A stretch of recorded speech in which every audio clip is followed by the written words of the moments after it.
ജില്ലാ ശുചിത്വ മിഷന്റെ നേതൃത്വത്തിൽ കണ്ണൂർ ജില്ലയിൽ നടന്നുവരുന്ന ഹരിത സന്ദേശ യാത്രയ്ക്കുള്ള സ്വീകരണവും മാജിക് ഷോയും കൂത്തുപറമ്പ് ടൗൺ പരിസരത്ത് നടന്നു. കൂത്തുപറമ്പ് നഗരസഭാ സെക്രട്ടറി ടി അനീഷ് ഉദ്ഘാടനം ചെയ്തു. ഒ സജിനി അധ്യക്ഷയായി. നിർമ്മലഗിരി കോളേജിലും സന്ദേശയാത്ര എത്തിയിരുന്നു. മൊത്തം 1200 തദ്ദേശ ഭരണ സ്ഥാപനങ്ങളെക്കുള്ള തെരഞ്ഞെടുപ്പാണ് ഇപ്പം നടക്കാൻ വേണ്ടി പോകുന്നത്.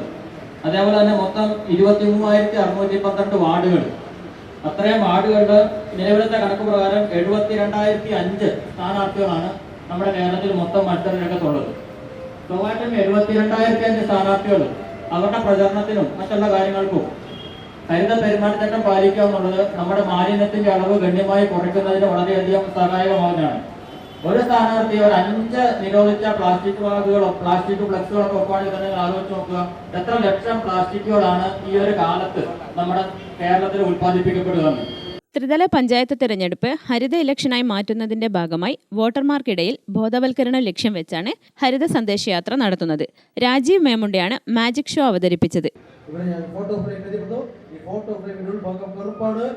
എന്താണ് നമ്മൾ ഈ തെരഞ്ഞെടുപ്പിൽ ലക്ഷ്യമിടുന്നത്?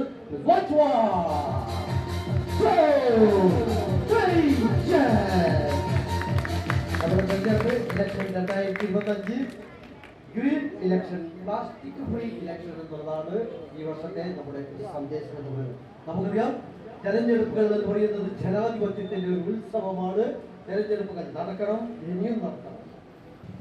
പക്ഷേ ഈ വോട്ട് എന്തിനു വേണ്ടി കൂടിയായിരിക്കണം?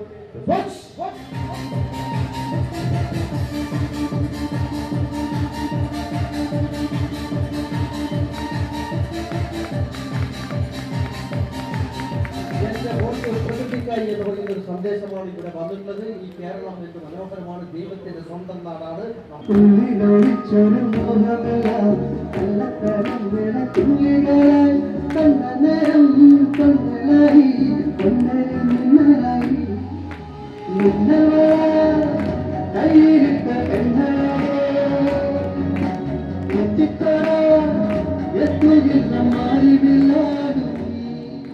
കൂത്തുപറമ്പ് ടൗൺ പരിസരത്ത് നടന്ന പരിപാടിയിൽ KC ലതീഷ്, മുന്ന P Sadanand, N Mohanan, Shijoy Kumar കാര്യത്ത്, MP Subin, PK Sajini, MK Suresh Kumar, Babu പനക്കാടൻ തുടങ്ങിയവർ പങ്കെടുത്തു.